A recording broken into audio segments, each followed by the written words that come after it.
I met my wife in 1994. We were both huge Tupac Shakur fans. That's how we really found interest in each other. My family or hers had no interest in rap music and preferred things like classical, country, and jazz. My wife and I met at a Tupac Shakur concert here in Milwaukee, exactly a little over 29 years from now. We were right next to each other and talked the whole night between sets. Before we left, we exchanged pager numbers. She also gave me her dorm room phone number as well. We had to share a phone in our dorm, the entire dorm hall. I bring up where we met because I should have had an idea of the type of girl she was then. So women were invited on the stage to dance. This set was someone else. I don't remember who the group's name was, but some girls were getting chosen to go backstage and others were kicked off stage. When they were asking for more girls and yelled out who wants to come up, my wife, Tony, that's her real name, was screaming, "Choose me, choose me."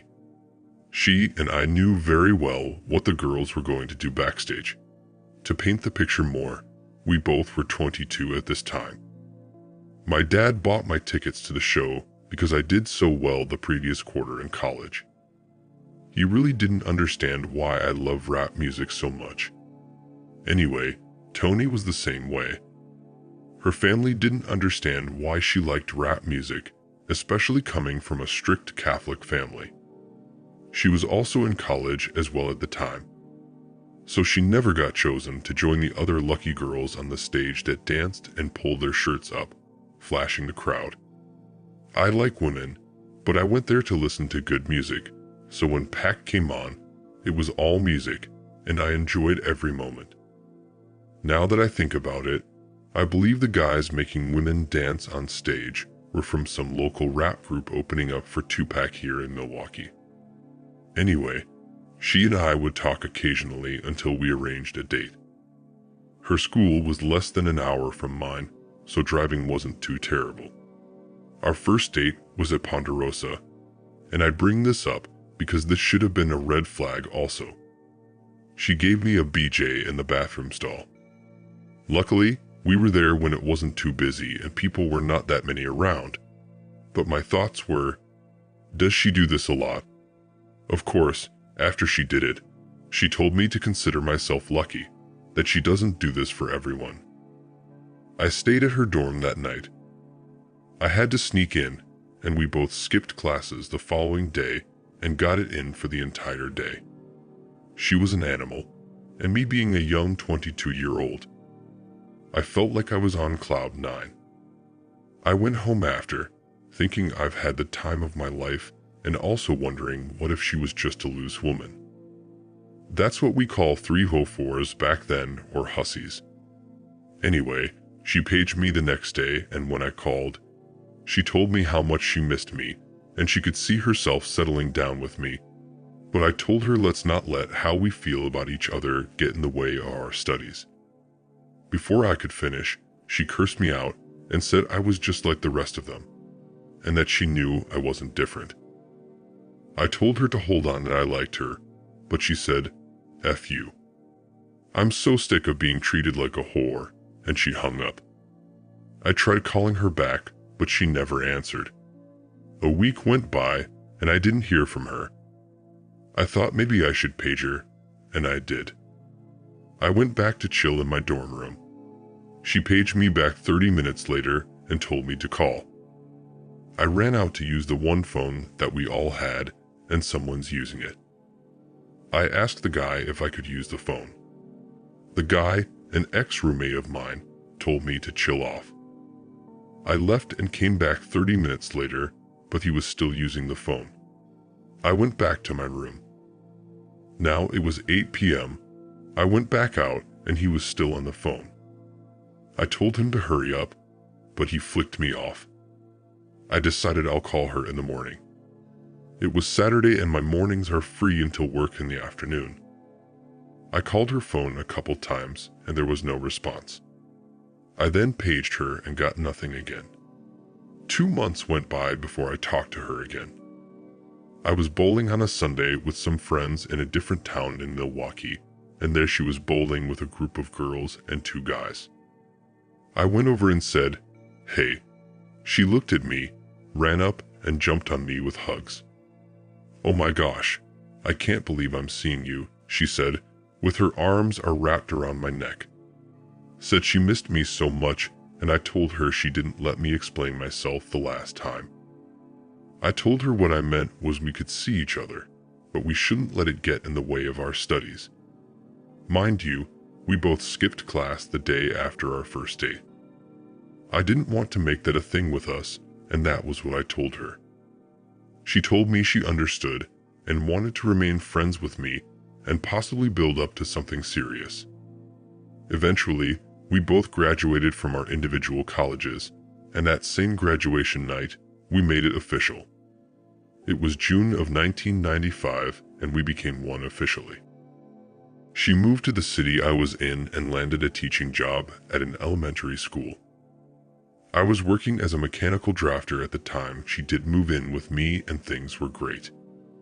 In 1997 was when I proposed, and we got married very quickly.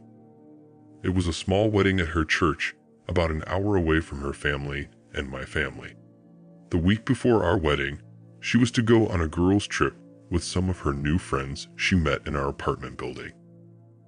I never had any kind of bachelor party or anything.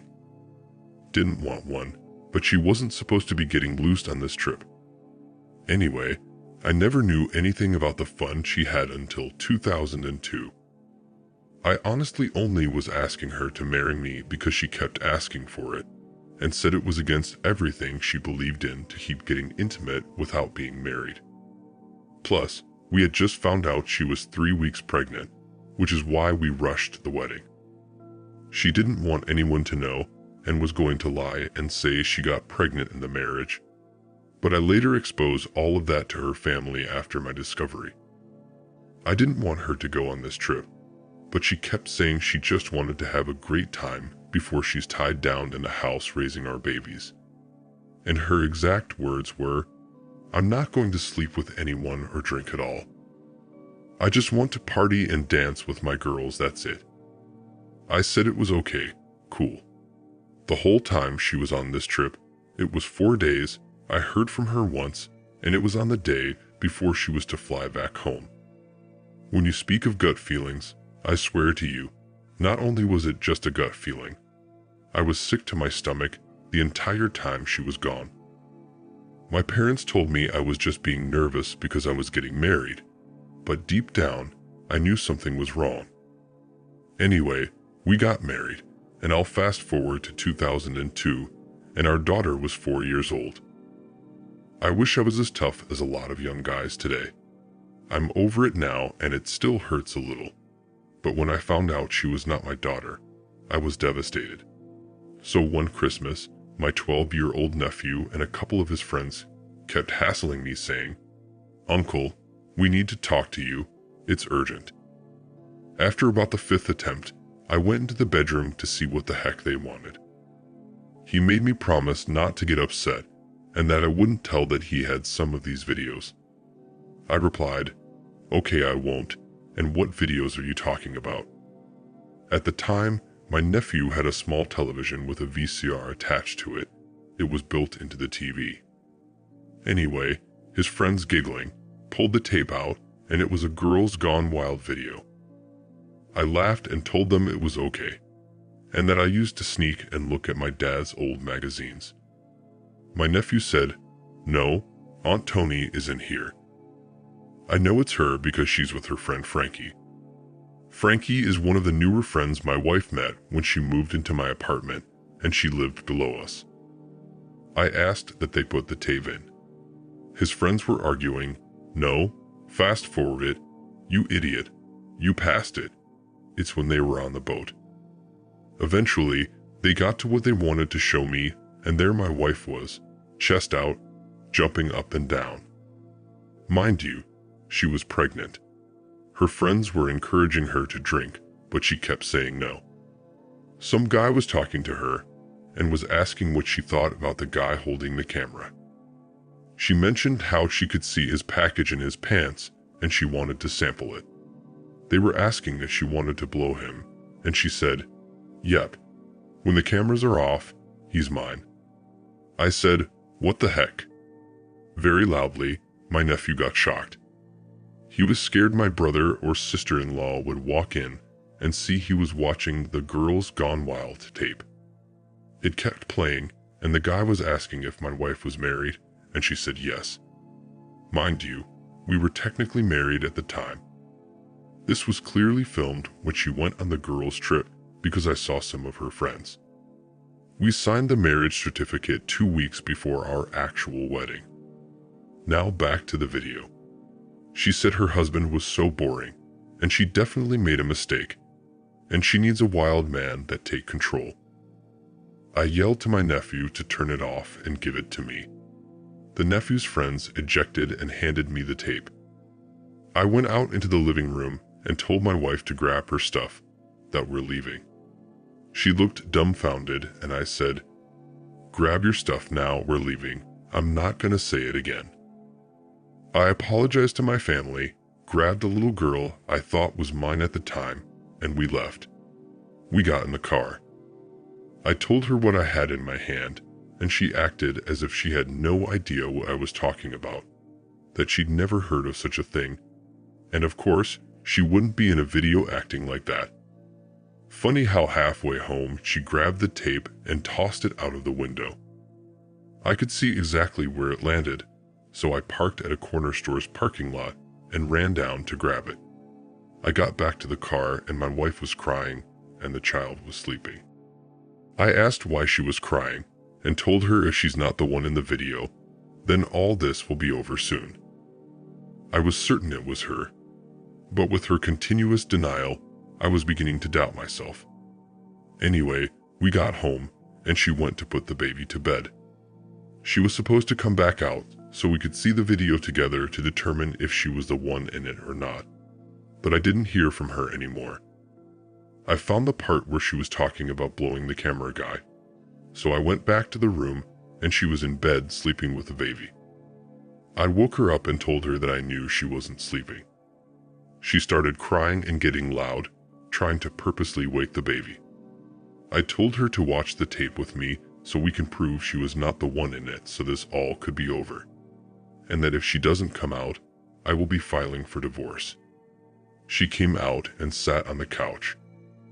I played the tape and it was clearly her. Same hairstyle, voice, everything. She was still denying it wasn't her. I just stared at her and told her she has got to be kidding me. I rewind and played it again, letting it play through where she was saying all those craps, but still she denied. I said, "But look there, it's your friend Frankie and Cassandra trying to get you to drink." She said, "Oh wow, that is Frankie and so-so person." I said, "Yeah, and that's you telling a total stranger that you will blow him after the camera is turned off." She started crying. "Honey, I'm so sorry. I don't know what I was thinking. They made me do it. It was just for the camera. I was only acting. Honey, please, let's just go to bed and forget about this." I grabbed my jacket and keys and I left. My next move was to get a lawyer and get the child DNA tested to see if she was truly mine.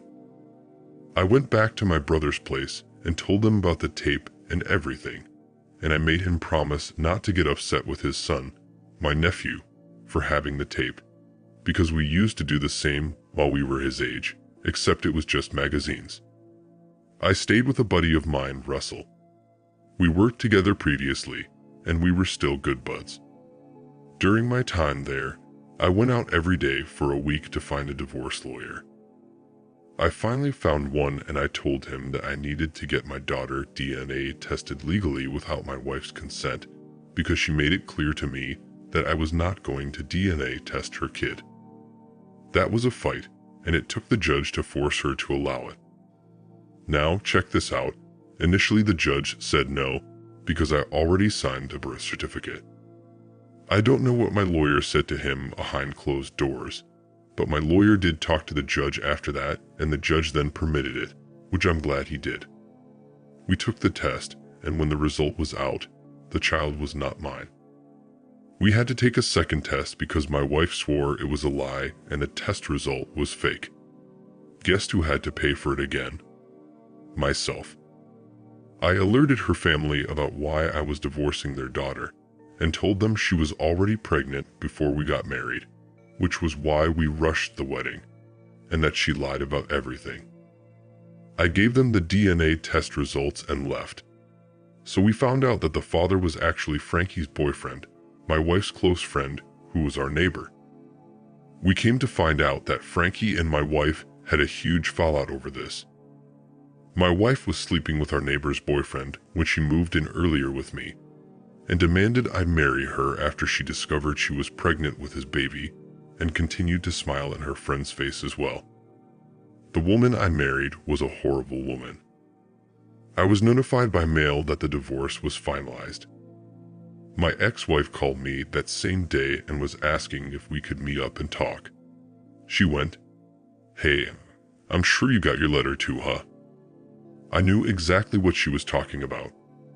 With a huge smile on my face, I said, "Yep, I sure did." She went, "None of this feels real. Crazy how one mistake can ruin a marriage." I responded, "One mistake. Even if it was just that one thing, that's enough to end a marriage." She continued, "So Sarah, her daughter, Sarah's father doesn't want anything to do with me or her, and I'm gonna have to raise her alone." I told her, "All right. Well, good luck," and I hung up. Did she expect me to go running back to her? Ridiculous. Thank you for watching. Like, comment, and subscribe if you enjoyed the video. Until next time, I'll see you again. Take care.